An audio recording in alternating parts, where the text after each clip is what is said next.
নমস্কার বন্ধুরা, ননদ বৌদি হেসেলে আপনাদের সকলকে স্বাগত। আজকের রেসিপিটি হলো পটলের ভর্তা বা পটল বাটা। আমি পটলের খোসাটাকে পুরো না ছাড়িয়ে হালকা করে চেঁচে নিয়েছি।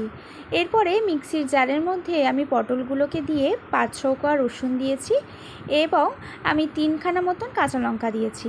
ঝালটা আপনাদের নিজেদের পছন্দ মতন। তারপর গরম কড়ার মধ্যে পরিমাণ মতন সর্ষের তেল দিয়ে আমি এখানে কয়েকটা শুকনো লঙ্কা ও কালো জিরে ফোড়ন দিয়ে নিচ্ছি। এরপর শুকনো লঙ্কা ও কালো জিরেকে আমি হালকা করে তেলের মধ্যে নেড়ে নেব।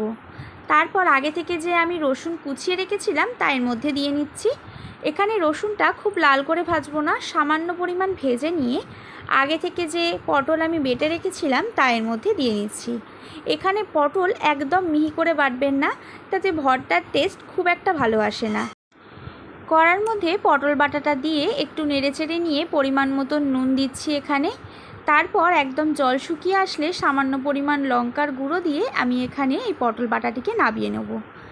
ওপর থেকে একটু সর্ষের তেল ছড়িয়ে দিলেই তৈরি এই সুস্বাদু পটলের ভর্তা বা পটল বাটা। আমার এই রেসিপিটি পছন্দ হলে like, comment, share and subscribe অবশ্যই করুন।